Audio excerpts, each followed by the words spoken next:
Señor, exaltamos tu santo nombre, reconocemos que tú eres Dios, Señor, que no hay otro Dios más que tú, Señor, el creador de lo visible y lo invisible, Señor.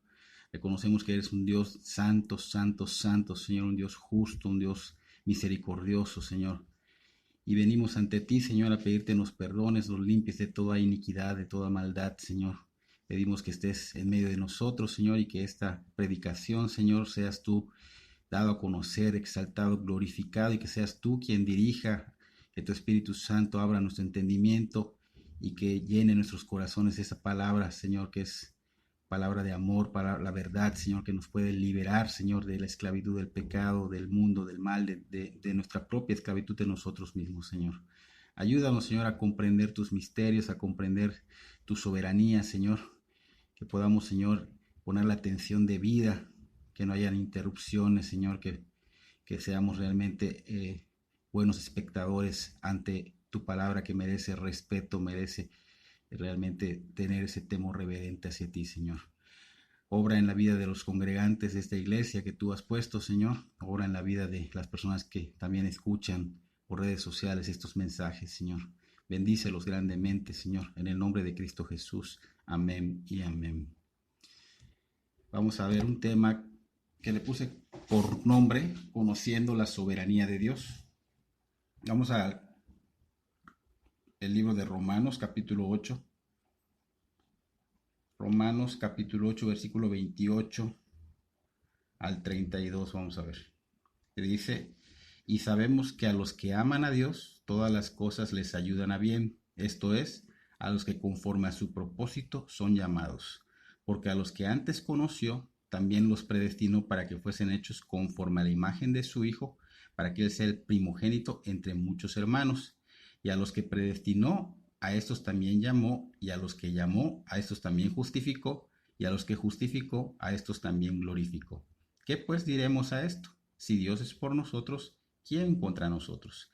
El que no escatimó ni a su propio Hijo, sino que lo entregó por todos nosotros, ¿cómo no nos dará también con Él todas las cosas? Hacemos una pausa acá y tenemos que ver acá que el Señor está mostrando prácticamente su soberanía, ¿no? Tenemos que comprender que Dios, en su carácter santo, pues tiene que castigar el pecado. Él es un Dios santo, un Dios justo, y tiene que castigar el pecado. La soberanía de Dios se revela maravillosamente en que ha determinado misericordiosamente salvar al mundo de su pecado y de sus consecuencias a través de Cristo Jesús. Muchos cristianos dicen que Dios es soberano, pero en verdad hemos comprendido que Dios es soberano. ¿Creemos verdaderamente que Dios es soberano? Porque personalmente creo que aún no entendemos. Y siento que estamos cayendo en el error de creer tener un verdadero conocimiento de su soberanía. Porque si esto fuera real, no estaríamos temerosos, no estaríamos deprimidos y ansiosos, no estaríamos enfocados en las cosas del mundo en vez de enfocarnos en estar listos para la próxima venida del Señor. Y esto sucede por falta de fe, por falta de oración, por falta de anhelar el conocimiento de la palabra de Dios. Hay que rogar, hay que suplicar, hay que clamar con temor reverente al Padre, que el Espíritu Santo nos dé luz a través de la palabra revelada para conocer más de Cristo, para conocer más de Él, que nos dé a conocer sobre su soberanía, sobre sus planes, que son sus propósitos. Y esto, créanme, que Dios lo quiere derramar sobre nosotros, son las riquezas que quiere darnos. Y Él lo dice en el Evangelio de Lucas, capítulo 11, versículo 13, pues si vosotros siendo malos sabéis dar buenas dádivas a vuestros hijos, ¿cuánto más vuestro Padre Celestial dará el Espíritu Santo a los que se lo pidan? O sea, en el contexto de esta cita bíblica de Lucas, vemos al Señor Jesús enseñando a sus discípulos a orar. En el versículo 8 les dice, insistan, importunen. En el versículo 9 y 10 y 11 los lleva a pedir, buscar, llamar y Dios hará. Y como dice la oración modelo del Señor Jesús, que se haga tu voluntad en la tierra como se hace en el cielo. Y si estamos atentos a esto, quiere decir que esta es su voluntad, llenarnos del conocimiento de Dios, conocer su soberanía, llenarnos del Espíritu Santo y ser más como Cristo, es lo que Dios anhela y quiere que lo pidamos de corazón para darnos todas esas riquezas espirituales. Él dice, pedid y se nos dará, buscar y encontraremos, llamar y se nos abrirá. Así que pedir, buscar, llamar debe ser parte de nuestra oración, debe ser parte de lo que anhelamos. Anhelamos que Cristo sea revelado cada vez más en nuestras vidas, en nuestros corazones.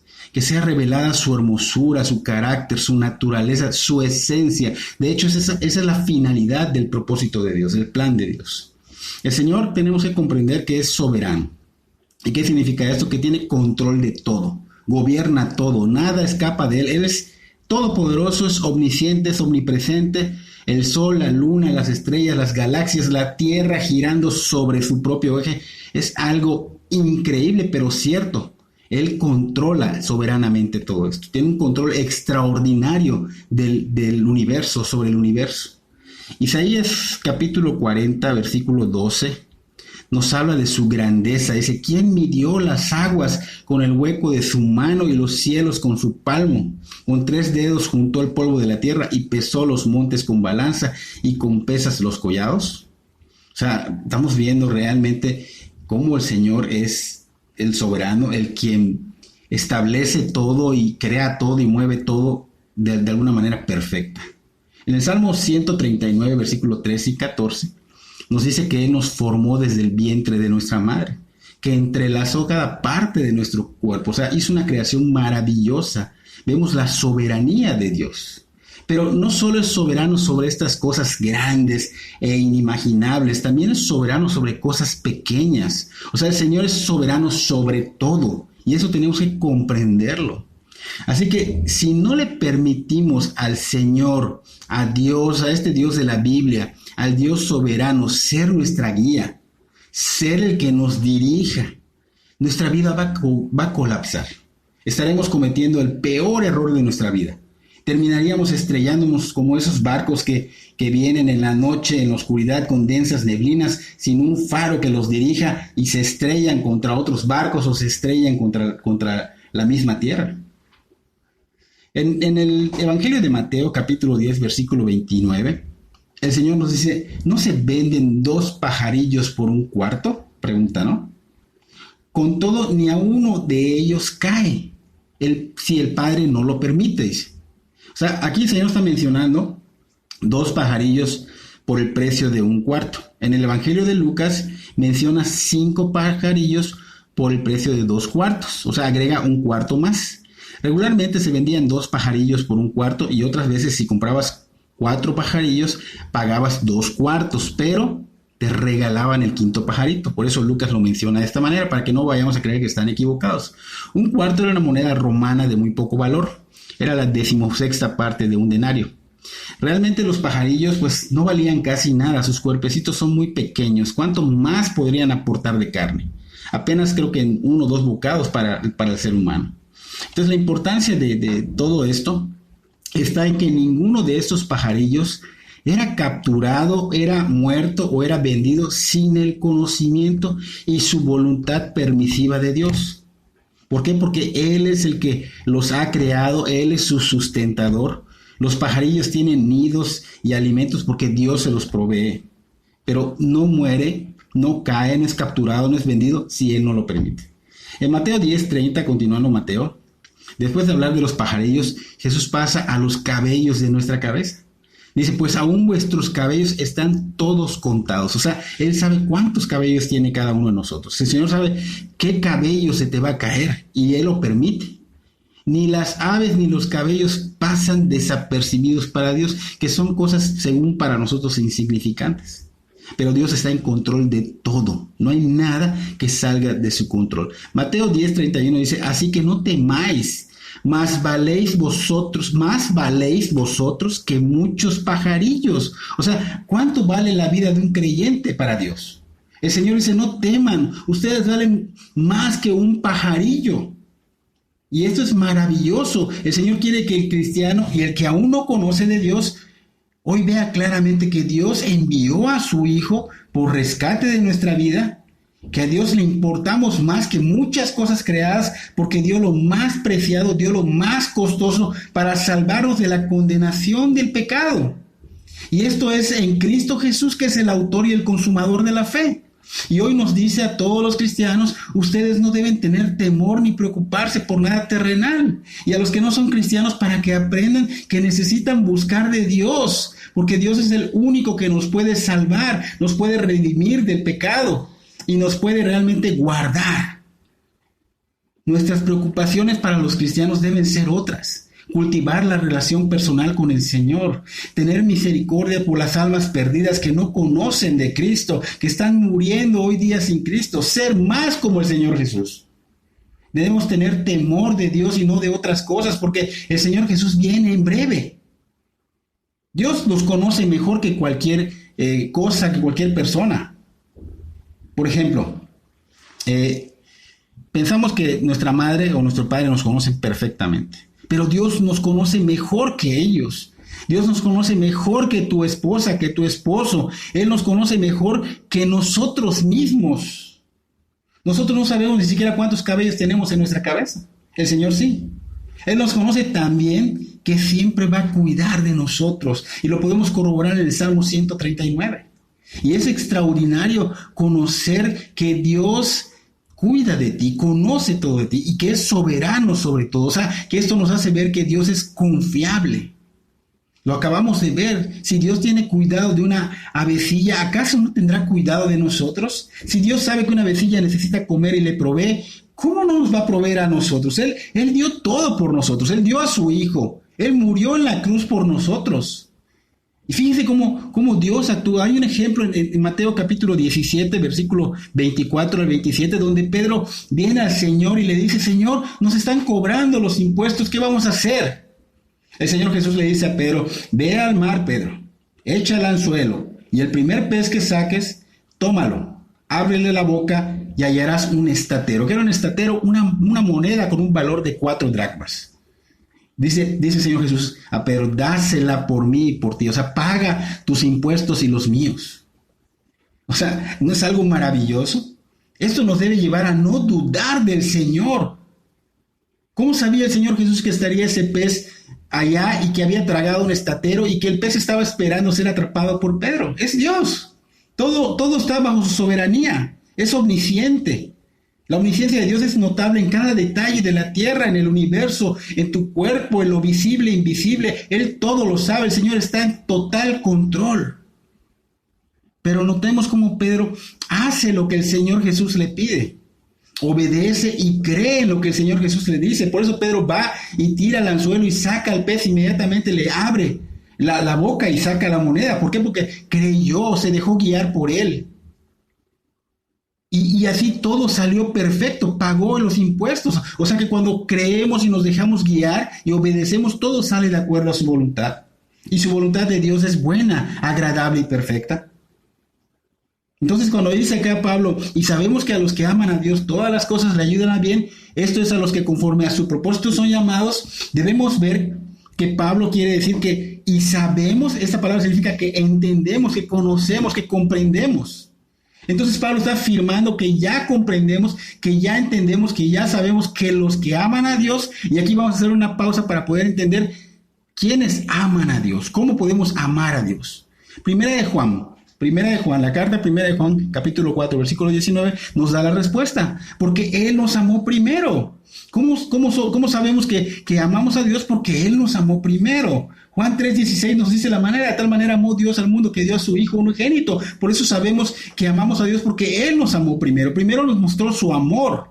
Romanos 5:8, más Dios muestra su amor para con nosotros en que siendo un pecadores Cristo murió por nosotros. Entonces, obviamente estamos viendo que Él nos amó, aún siendo pecadores, aún estando en contra de Él nos amó. Y por ese amor que nos mostró, nosotros ahora lo amamos. Entonces, por su amor creímos, por su amor nos arrepentimos, por su amor pedimos perdón, por su amor lo recibimos y nacimos en espíritu. Por eso es que lo amamos. Estamos eternamente agradecidos y lo amamos con todo nuestro ser. Entonces, ya sabemos o ya comprendemos que los que aman a Dios, todas las cosas les ayudan a bien. Vayamos a un ejemplo para que podamos entender y ver por qué todo lo que sucede, ya sea malo, ayuda a bien. Porque el mundo no puede comprenderlo. Pero el Señor, cuando el Espíritu Santo viene a morar en ti, te hace comprender, te hace entender. En el Antiguo Testamento encontramos la vida de José el soñador, el de Génesis. Y podemos ver que sus hermanos le tenían tanto coraje que lo meten a un pozo. Lo querían matar, pero lo meten a un pozo. Luego lo venden. Y después de que lo venden, pues estos que lo compraron lo llevan y se lo venden a otro, que era el encargado como la guardia del faraón, perdón, del faraón. Entonces, cuando lo venden a esta persona, allá obviamente, de alguna manera, el mal obra y José es metido a la cárcel. Pero en todo este relato que es un poquito extenso, vemos que siempre mencionan que Dios estaba con José. Y muchos dicen, espérame, pastor, ¿cómo puedes afirmar que Dios estaba con José? ¿Cómo en medio de tanta desgracia puedes decir que Dios estaba siempre con él? Pero no lo digo yo, lo dice la Biblia, lo dice la palabra de Dios, que es la verdad absoluta. Y sucede lo mismo con las personas que no conocen a Dios. Pasa una tragedia y dicen, ¿dónde estaba Dios? ¿Cómo puedes decir que Dios estaba allá y si está pasando esta tragedia tan fuerte? ¿Estaba dormido Dios? No, Dios no duerme. Ahí estaba Dios. Pero no todos entienden. ¿Saben por qué? Porque no saben, porque no comprenden que Dios es todopoderoso y soberano, porque no han experimentado una verdadera rendición al señorío de Jesucristo. Y esto puede darse si empiezas a escuchar la palabra de Dios y no otras cosas. Y esas tragedias son cosas que uno mismo busca. Y sin embargo, Dios está allá para ti. Pero como no lo conoces, porque como no escuchas la palabra de Dios, ¿cómo puedes entender los misterios, los planes de Dios? Y obran para bien. Por ejemplo, a veces he escuchado comentarios. Recientemente escuché uno y hace mucho tiempo escuché otro. Iban platicando un cristiano con un inconverso y el cristiano se encuentra un billete de 500. Y le dice, mira, Dios me bendijo. Y la persona inconversa le dice, ajá, Dios te bendijo a ti, pero ¿y al que se le cayó? ¿Qué pasó? ¿Lo maldijo? Ellos no saben, porque no entienden, porque no comprenden cómo Dios obra, porque no comprendemos antes de conocer a través de la palabra su soberanía de Dios, porque la palabra de Dios se discierne espiritualmente, dice 1 Corintios 2:14. De manera natural no podemos comprenderla, no podemos discernirla, no podemos realmente ver lo espiritual. Y seguramente se te ha perdido dinero en algún momento de tu vida, porque lo escuché en personas y me ha pasado y le ha pasado a muchas personas. Y seguramente lo encontró alguien.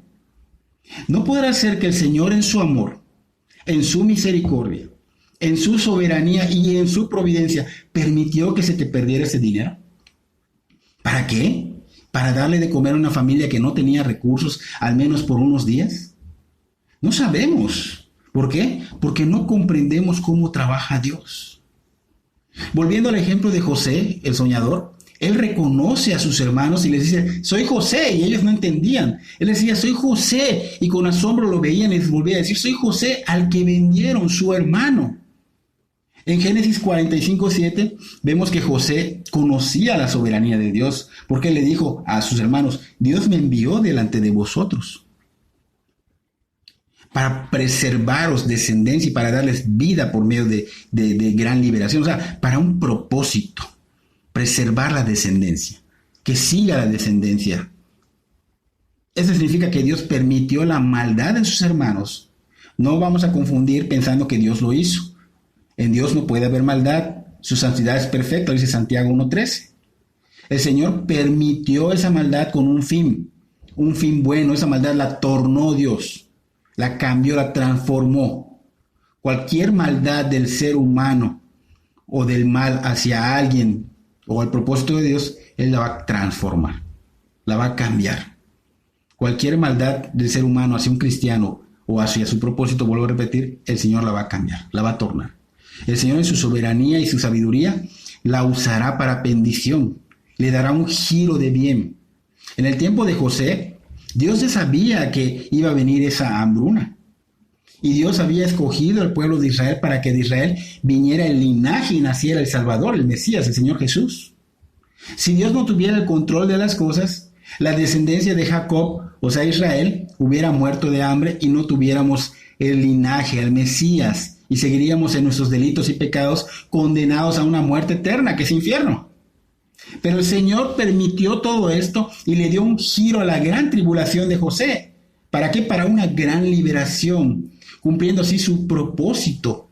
No nuestro propósito ni el de José, sino el de Dios. O sea que de algo malo, ya sea situación adversa, enfermedad o cualquier cosa que estés pasando, el Señor, si ya eres de Dios, lo va a convertir en algo de bendición. Estamos en estas situaciones. Si ya confiaste tu vida correctamente al Señor y en su misericordia te ha redimido, ya no sigas preocupándote, no te sigas angustiando, no te deprimas, pero sí ocúpate en buscar el reino de Dios y su justicia, porque Dios tornará lo malo algo bueno, será algo de bendición.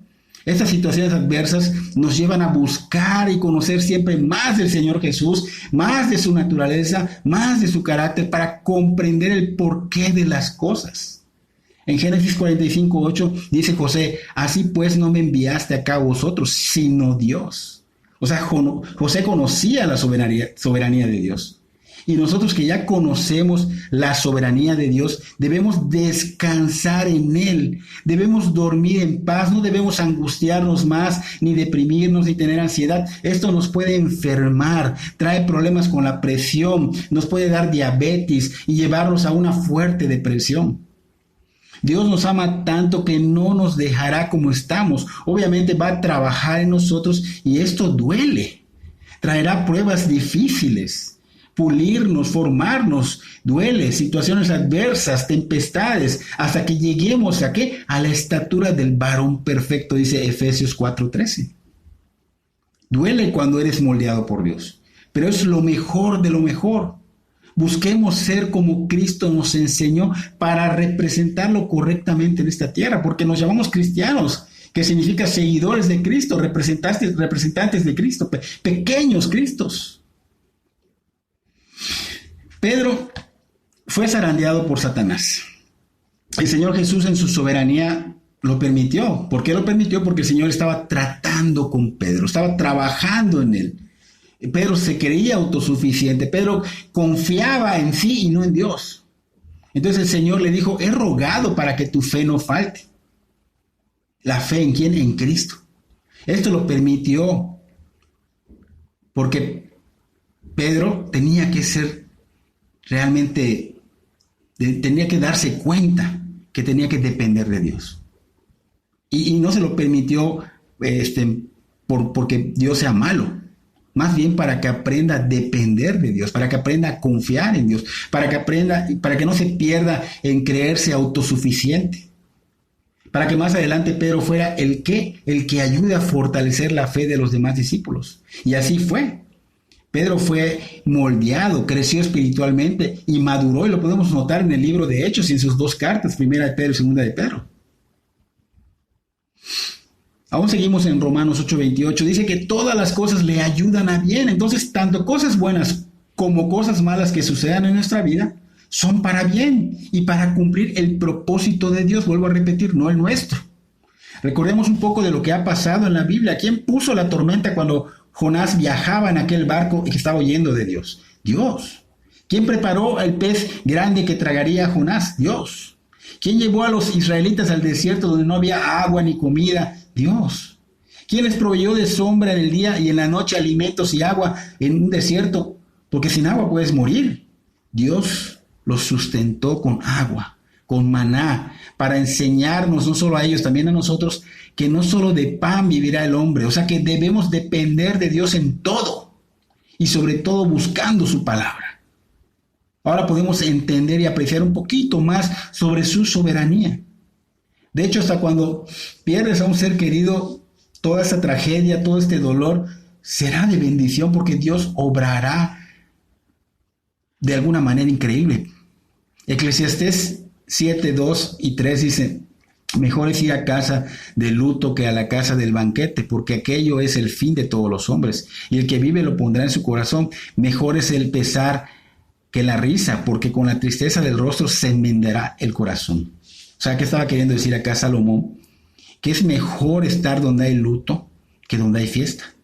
Porque donde hay fiesta, dice Salomón, la gente no piensa. La gente no está buscando de Dios. La gente se olvida de Dios. No son agradecidos, como dice Santiago, hasta se jactan del futuro, haremos esto y lo otro, se vuelven necios, se pierden, no se dan cuenta que dependen de Dios y tristemente se conforman a este mundo. Pero donde hay un luto, dice Salomón, donde alguien falleció, donde alguien murió, ¿qué sucede? Están quebrantados, su corazón está hecho pedazos, pero allá se enmienda el corazón, se arregla, se repara. De lo quebrantado que está, se sana, se consuela, trae paz, pero solamente a través de Cristo Jesús. Buscas del Señor y créeme, el Señor no desprecia un corazón contrito y humillado. En esas situaciones estás buscando que te ayude el Señor. Y quebrantado, obviamente el Señor te va a recibir. Él quiere que todos se salven. Cuando alguien de sus hijos muere, cuando un cristiano muere, aunque se escuche mal, el Señor se goza. ¿Por qué? Porque quiere tener bien a sus hijos, que ya no sufran más. Por eso dice el Salmo 116, versículo 15, estimada es a los ojos de Jehová la muerte de sus santos. Santos son los que ya se convirtieron a Cristo. Cristo los hizo santos. Ahora bien, ¿por qué es estimada tal desgracia para el hombre? Veamos por qué en Apocalipsis capítulo 21, versículo 4 y 5. Dice, porque enjugará Dios toda lágrima de los ojos de ellos, y ya no habrá muerte, ni habrá más llanto, ni clamor, ni dolor, porque las primeras cosas pasaron. Y el que estaba sentado en el trono dijo, he aquí yo hago nuevas todas las cosas. Y me dijo, escribe, porque estas palabras son fieles y verdaderas. El Señor quiere que sus hijos dejen de padecer. Tienen un propósito en esta tierra. Y anhela que ya pase para quitarlos de toda aflicción que están pasando. Así que si estás pasando por problemas, ya sean graves, grandes, tempestades o pequeños problemas, cualquiera que sea, dinero, trabajo, problemas con tu cónyuge, problemas familiares, alguna situación de muerte, pandemias, como en este caso, gózate, gózate. Otra vez el pastor diciendo cosas sin sentido, dirán. No, Santiago 1:2 dice, hermanos míos, tened por sumo gozo cuando os halléis en diversas pruebas. Gózate, gózate en lo malo que pueda estar pasando en tu vida. Dale gracias a Dios por todo. Sé que esto es difícil. Todos dirán, está loco este pastor, ¿qué le pasa? ¿Cómo voy a gozar de la enfermedad de mi hijo o de mi mamá o de la muerte de mi familiar o de esas personas que están muriendo ahorita en la pandemia? Solo Dios puede hacer esto.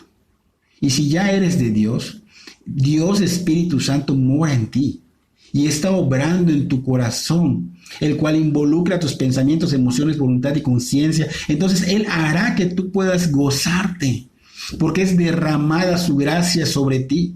Sin Cristo no se puede, de manera natural no se puede, solo a través de Cristo podrás. Por eso es importante que te arrepientas y te conviertas a Cristo. Y si no sabes cómo, estamos para ayudarte. Hay teléfonos allá, hay manera de buscar la ayuda. Hay personas que tal vez conozcas que sean cristianos que te puedan ayudar. Por ejemplo, el gozo de los cristianos del primer siglo, a esos que llamamos mártires, su gozo era en Cristo. Aún en medio de la tempestad, morían por Él. En los tiempos de Nerón, ¿qué pasaba? Nerón los perseguía, los echaba a los leones, los crucificaba, los prendía para que iluminaran las calles de Roma y ese lugar donde hacían sus luchas. Ahí toda esta maldad, pero ellos estaban gozosos de morir por Cristo. Dios está en control. Dios permite cosas, pero todo obra para bien. O sea, nos ayuda para bien. Ayuda al propósito de Dios y ese propósito de Dios que lo ha puesto en tu vida. La finalidad, el propósito de Dios lo vemos en Romanos 8:29. Porque a los que antes conoció, también los predestinó para que fuesen hechos conformes a la imagen de su Hijo, para que Él sea el primogénito entre muchos hermanos. O sea, hechos conformes a la imagen de su Hijo. Nuestra participación en este plan eterno de Dios es esencial, reflejado en su meta. Y esta meta de Dios es que nosotros podamos ser conforme a la imagen de su Hijo. Pero no está hablando a la imagen divina. sino humana, cómo Dios se comportó acá en esta tierra. Ese es el proceso que Dios hace con nuestra cooperación. O sea, no solamente es algo que Él hace como magia, aunque pudiera, pero no lo quiere hacer. Tenemos que participar, tenemos que cooperar. Tiene que haber esa cooperación de nuestra parte. No a la fuerza, no mágico, sino que uno solito se rinda, porque la rendición al señorío del Señor trae disposición.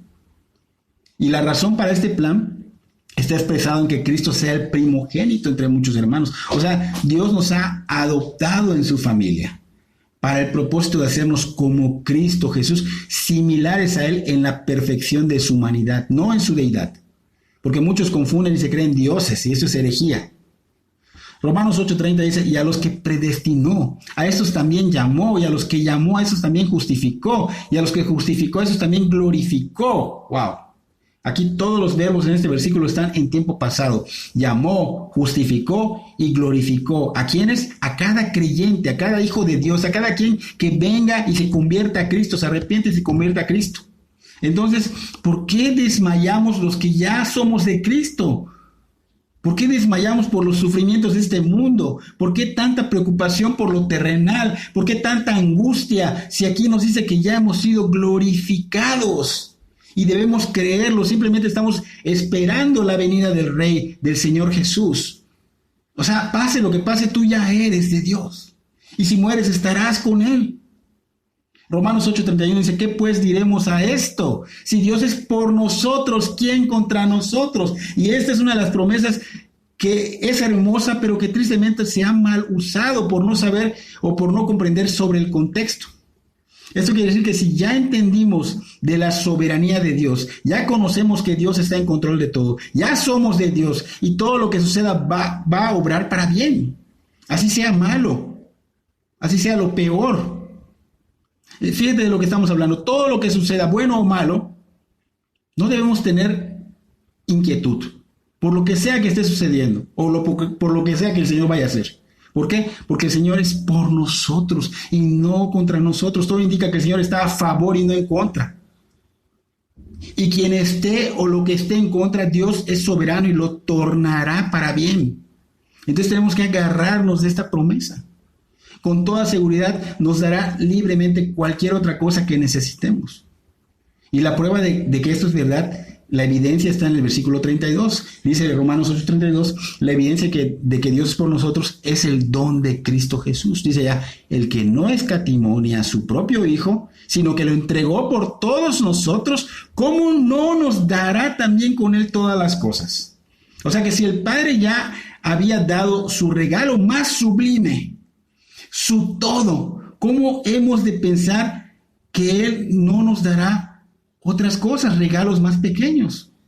¿Cómo podemos pensar que no nos librará de esta pandemia si ya dio su vida por nosotros? Dios dio todo, dio lo mejor de todo.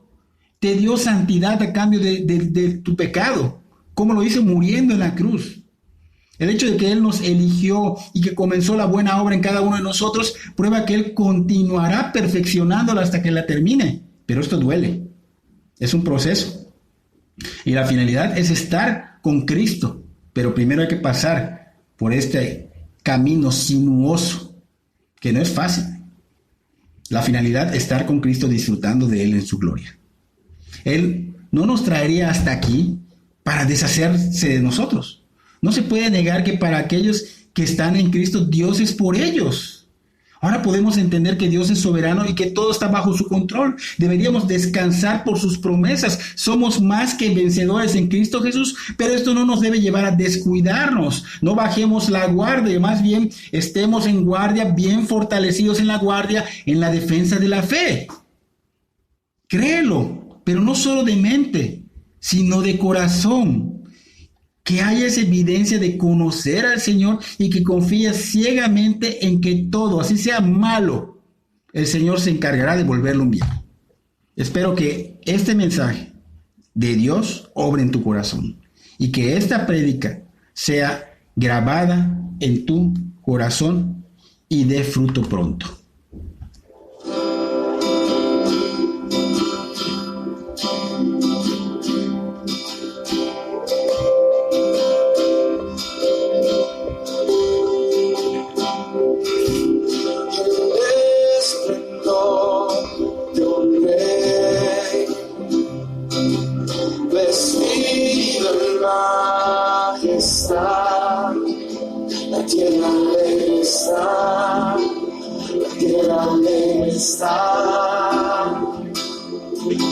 cubierto está de luz, venció la oscuridad,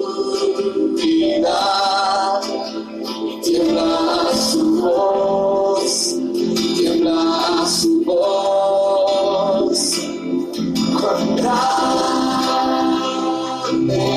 es Dios, canta el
Cristo.